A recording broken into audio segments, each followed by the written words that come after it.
Rosann, we've known each other for 3 decades.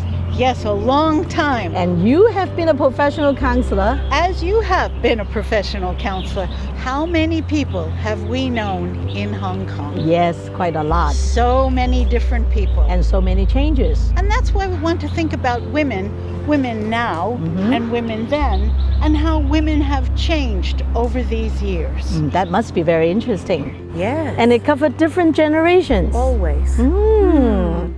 Well, if they're interested in what we are talking about, how are they going to find us? You're going to find us Tuesday night, 9 o'clock, PsychoAlchemy.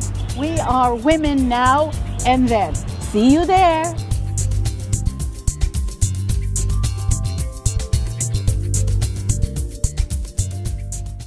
Gee, Dorothy, you raised so many questions. Yeah, problem kid. Problem kid, around age 30. Then and now. Then there were probably there was a clearer profile. Women definitely. should be doing this. Yes. Now, oh my goodness, identity. What should a woman be doing when she's 30? Yes. Complicated, isn't it? Definitely. Yeah, especially at my time, then. Yes.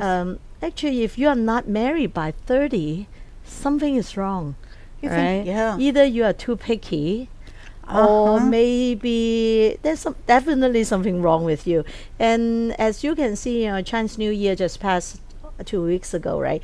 And if you're not married by late 20s, all your relatives will come and ask you, hey, better hurry up. Next year, don't get red pockets from me. You are not young anymore. All this pressure and tension. Oh, that's a lot of pressure. That is a lot of pressure. Right. It lets people know you're single. You are not married right now. Something wrong with you. Something wrong. Yeah, something but I wrong. don't think now is even is easier, because now if you work so hard, you decided to get married later, or you don't have a boyfriend, you don't have a relationship, and they will say, yeah, don't work so hard lah. Yes, yes. I think what's also happening now, Yes, along with that, yes. with girls who read magazines, newspapers, learn some science over the electronic screen, they question, well, do they really want to be mothers? So it's being married is one question. Do you want to produce a child is another. Yes. Now, separating that is not easy for all women, because some women see marriage and motherhood together. But increasing numbers of women now, there were a few then, now are saying, well, I can be a mother, but I don't want to have that permanent relationship with a man. Now, have you come across of that in any of your counseling cases? I'm willing to be a mother, but I don't want the marriage. Well, we said we just want the baby, not the husband. Yes. Well, it's there are so many different combination. A lot of people I just want relationship. I just want romance. I don't want commitment, so no marriage. Some people will say, okay, I don't mind having a husband, have someone more like a soulmate, spend the rest of my life with. So they have a husband, have a spouse. They don't want children. And then there's a whole group, they just want the children, but not the father. So it's so complicated. Sometimes I just wonder, women now, when they have so many options, is it easier for them or is harder for them? And once you decide on something, actually, we all know women had a biological clock, and maybe suddenly when you are 45, you decided, oh, actually, I do want to have a child. You don't have it then. And maybe even worse, when you are 45, 50, maybe I do want a soulmate, someone to spend the rest of my life with, and you don't have a partner. So it's women today, I would say, is more, I don't know, are they lucky when they have so much choice? They can decide on any kind of life they want to live. Do they regret?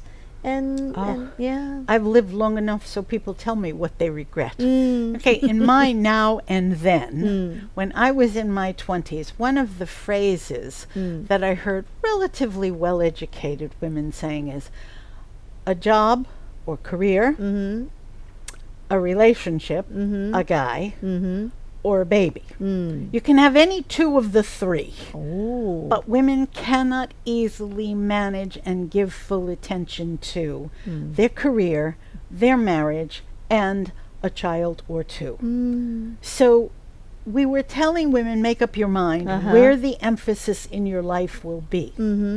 Now I see, and I bet you see in your counseling service also, women who are happy in their jobs, have a relationship not the same as early relationships 20 years ago. True. And a child. Now, to do this, many of these women, and this is a special stream of women, have enough money to be able to have some household help. Oh, definitely. Yes. And Hong Kong is full of families where the woman is working, the man is working, and there's a full-time helper in the home. Somebody's got to raise a young child. I think that makes such a big difference. Another, big compared to the rest of the other women in the rest of the world. Absolutely. Yeah, the convenience of having a domestic helper, I will say, is a blessing, but also can be a curse in a way. Oh, yes. Because if you put so much responsibility of motherhood to the hands of your Filipino maid, your Thai or Indonesian maid, actually, I don't know. I have so many cases. Those women, those Korean women, very, very competent in their work, professionals. And when their children grew up, and they actually feel the distance between themselves and their children, mainly because as you said, 3 things, you can only choose 2 out of 3. Even though now you have a maid helping you, there's no way you can replace motherhood. Somehow a lot of women, when I do counseling with them, they sort of, I'm not saying they regret, but they can see there's a difference when they compare themselves with their classmates. Some of them decided to stay home, take care of the children. Maybe for the first 10 years, those stay-home mom actually had a pretty tough life. You know, they'd have to give up a lot of their own career development, but they have a close relationship with their children. But then for those women who decided to develop their career or their profession, somehow when their kids reach teenagers, they realize their distance with their children. The gap actually is pretty big. And I don't know, in some of my cases, some of them will say, did I make a wrong choice? Maybe I should sacrifice a little bit more for my child, for my children. And I don't know, I if you ask me, do I see win-win-win situation? Like career, husband and children? Not too many. Not too many. I agree on that. Not too many. And it doesn't mean they're big problems, but there is general tension. Because we have very few role models of how a woman can establish herself in a career. And be a good mom and maintain a relationship with the guy who married her when she had the career, but when she didn't have the child. So it's so many complex problems for working couples where 2 earners, and let's face it, Dorothy, in this world today, a lot of middle-class families need 2 earners. Oh, definitely. 2 earners. 2.5. 2.5. And someone to take care of the child or children. Yeah. And then a changing set of ideas. It's not just one idea. Changing set of ideas on, well, what's my relationship with this man? Is he my best friend? Is he my lover? Do I discuss childcare problems with him, or am I supposed to be taking care of all of the child care? I don't know if our guys have grown up. You think of the guys who've grown up in the past 30 years. How did they learn to deal with women who seem so sure of themselves at getting a job? All of us, my generation and yours, we have helped women to get jobs. We know that women have a right to earn money, that women have the right to spend the money however they want. Is it her money or household money? How do those questions get resolved? Oh, so many women say, my money goes for childcare, and my money goes for the things I want to do as a family, like holidays with the kids. And also pay for the extra Filipino maid. The extra adult in the house. So here's a couple who love each other. Romance is wonderful. And within a few years, there's 4 people or 5 people in the house. Not him and her, but him and her and a baby and a helper and maybe another baby. So where does the woman and where does the man learn to operate in a subset of 5 rather than a subset of 2? Actually, when you just said we don't have any role model. Yes. How to be a woman that can have our career, a wife, and a mother. It resonates to me immediately. I honestly cannot figure out in my parents' category. Yes. Like role model. Is there any auntie yes that can do all 3 successfully? I honestly cannot think of. My mother's age, they graduate from high school, secondary school.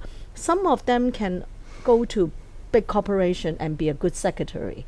At that time, right? And some went to work for the government, and they actually had a pretty good career. But then when I recall these aunties, actually they had a pretty tough time with their husband. Yes. Right. And then they take pretty good care of the household. The children are okay. That like we are the children, right? So we are okay. But I would say the marriage suffer a little bit. I see more argument at home. So, but I can understand because these people are, if they still survive, they are in the 80s, in the 90s, right? So I'm thinking about women, not too many role model. That's the first thing.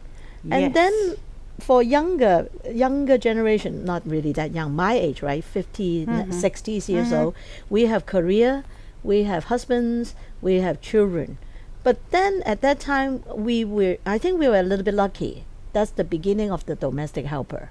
Yes. The good thing about us having domestic helper is because we are quite, how do I say, we really appreciate that. Because to us, it's like, oh my God, there's a fairy godmother come to my house and help me with the cleaning and take care of my children. And we really appreciate that effort. But then now the situation is a little bit weird.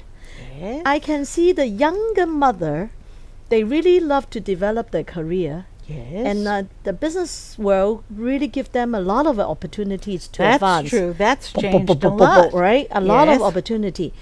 But then the problem is maybe the husband, the man's career might not be as successful as the woman. It's kind of weird because in the past, man's career is always the number one, and then the woman just take a secondary role. Somehow they make some money, a secondary role. But now it's so different. I can see today's a lot of women career advancement is really cool. Whereas the men career is maybe like this. Sometimes they don't even get a job in Hong Kong. They have to go to China, or they have to go to, we call the Pacific Rim. So it's like that's a lot of power struggle. And then now they have children. The women, because they make so much money, they really know what they want. They are quite demanding on their children's performance. That's true. At the same time, they are very demanding on their helpers' performance. Also very true. Right? Also very true. Now I see it's so interesting. I have so many couples in their 30s, maybe early 40s, like you said, both have career, pretty good money coming in. Pretty good money coming in. One, usually 2 children, 1 maid. A lot of problem. 5 people, but a lot making of demands, and grandma and grandpa. So how do you deal with all these people? It's not just the couple. Yes. Not just the couple. I hear Dorothy and what you say. I want to talk a little bit in favor of full-time mothering. Okay. because it's still happening. We have women who, Yeah. I wouldn't use the term give up their careers. What they want is a chance to be the mother of their children. They want to set up making Play-Doh with the kids, Yes. the chocolate chip cookies, Yes. the play dates, the Halloween costumes. Right. They want that opportunity. Not all women, but women are definitely, there are some who are definitely choosing 10 to 15 to 20 years out. Now, overall, the statistics are in developed countries, when women take out 12 to 15 years, when they go back into the workforce, it takes them about 5 years to come up to the salary level they would have had they stayed in the workforce. Now, what's interesting about this is that many employers, we won't say all, but many employers are very happy to have the woman who is returning to work because she is socially more mature than her counterpart who did not have the time as a mother and the carpool and the parents association and the community organization. Yes. So these women who have been home-based develop great interpersonal skills. They develop More patience. patience with children Yes. and in-laws. Yes. And how long it takes for a 6-year-old to learn how to tie a shoe.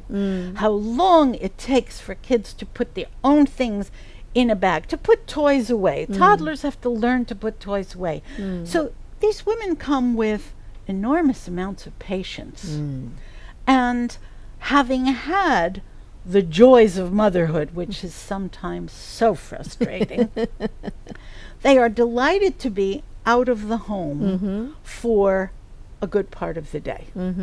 Now, let me not make this a beautiful picture all the way, because the general research statistics also show that when a woman's been home for a significant period of time, let's say 10 to 12 years, her first job is usually one that's close to home.